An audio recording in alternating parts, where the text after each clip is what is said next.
y'all. Me and my pink Rugrats and shirt.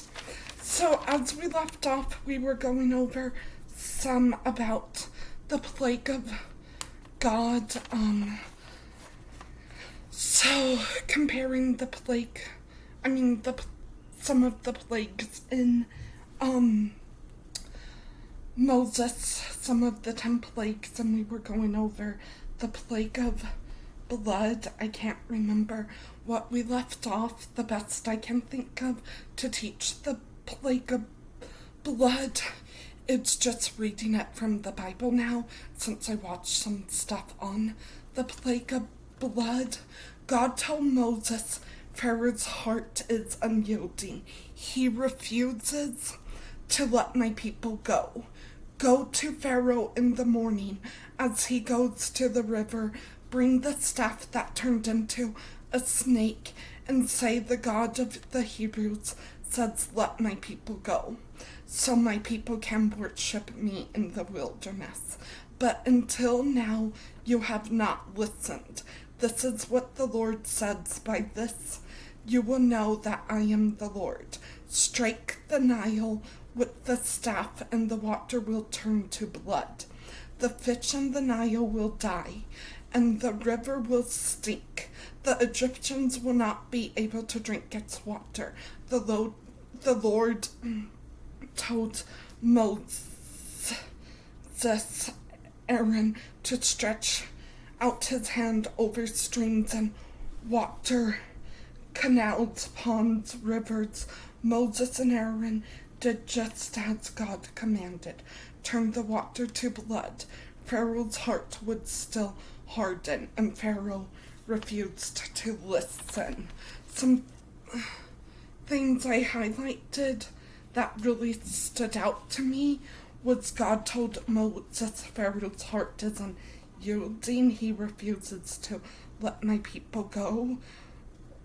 To Pharaoh in the morning as he goes to the river, bring the staff that turned into a snake and say, the God of Hebrews says, let my people go. Strike the Nile with the staff, and the water will turn to blood. The fish in the Nile will die, and the river will stink and not be able to drink its water. And Pharaoh refuses to listen to Moses. Okay, so we read about the plague of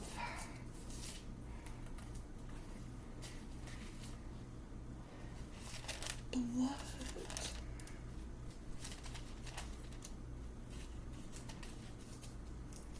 Now let's compare the plague of frogs, which is next.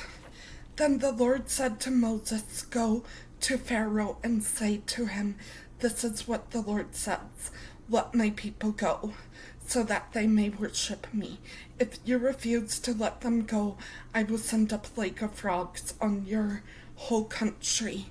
The Nile will teem with frogs, teem meaning a lot of frogs, and onto your bed and into the houses of your officials and on your people, and into ovens and kneading troughs. Then the frogs will come upon you and you people and all your officials.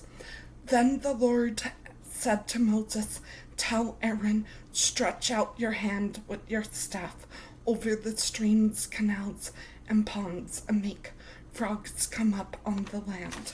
So far what's standing out to me in this is it phrases stretch out your hand with your staff, so it kind of sounds like he's just waving it like this.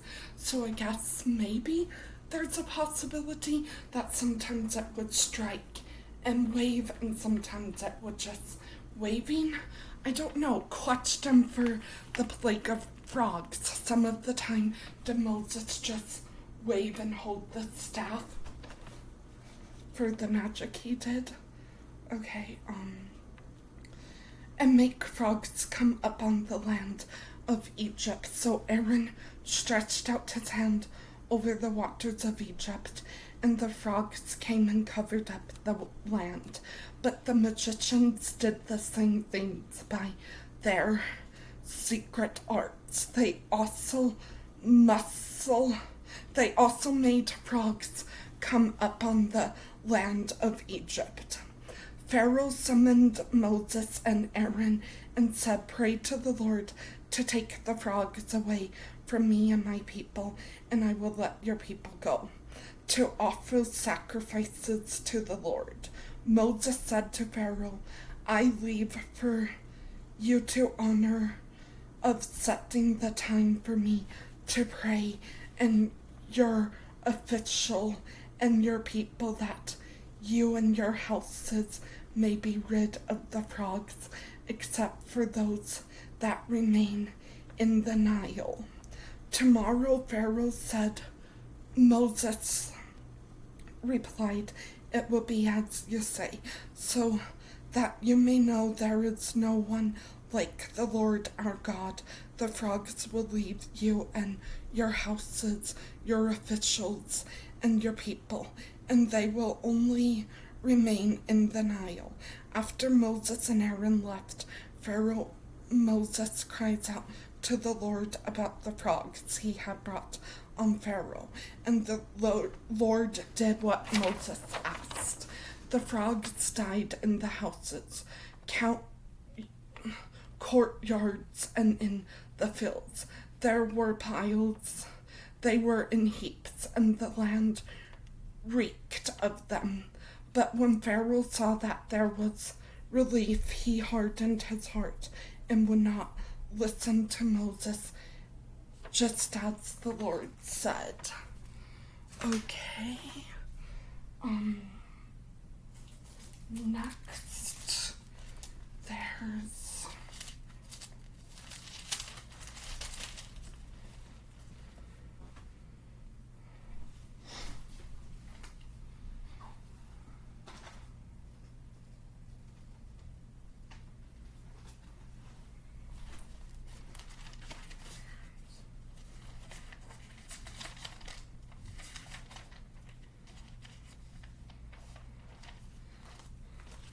okay, so let's go over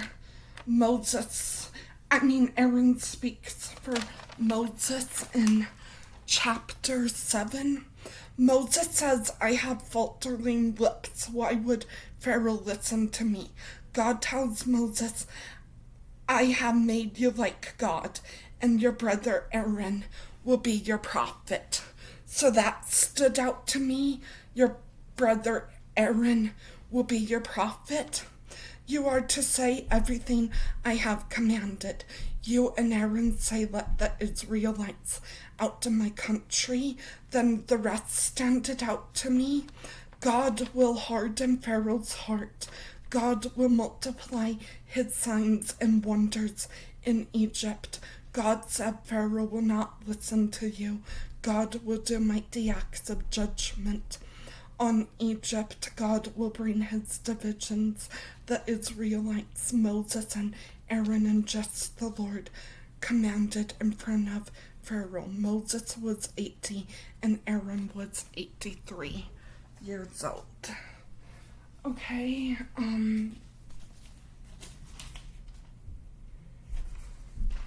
now let's read some of the plague of gnats. Then the Lord said to Moses, "Tell Aaron, stretch out your staff and strike the dust of the ground and throughout the land of Egypt." Again, that stands out. So it sounds like it said stretch out your staff and wave it like that and then strike the ground. So I'm starting to really feel like some of the magic movement Moses did was just striking the staff, and some was waving only, and some was both strike and wave. Okay, anyway, the dust will become gnats. They did this, and when Aaron stretched out his hand with the staff and struck the ground, gnats came on people and animals, and all the dust throughout the land of Egypt became gnats. But when the magicians tried to produce gnats by their secret arts, they could not, since the gnats were on people and animals and everywhere. The magician said to Pharaoh, "This is the finger of God." But Pharaoh's heart was hardened, and he would not listen, just as the Lord said. Okay, now let's read the plague of flies. Then the Lord said to Moses, "Get up early in the morning and confront Pharaoh as he goes to the river, and say to him, 'This is what the Lord says. Let my people go. Go that they may worship me. If you don't let my people go, I will send swarms of flies on you and your officials, your people, and into your house. The house of the Egyptians will be full of flies. Even the ground will be covered with them. But on that day I will deal differently with the land of Goshen, where my people live, no swarms of flies will be there, so that you will know I am Lord. I am in this land. I will make a distinction between my people and your people. This sign will occur tomorrow." And the Lord did this since swarms of flies poured into Pharaoh's palace and into the houses of his officials. Throughout Egypt the land was ruined by flies. Then Pharaoh summoned Moses, and Aaron said, "Go sacrifice to your God here in the land." But Moses said that would not be right. The sacrifices we offer the Lord our God will be detestable to the Egyptians. And if we offer sacrifices that are detestable in their eyes, will they not stone us? We must take a 3-day journey into the wilderness to offer sacrifices. Okay, bye, y'all.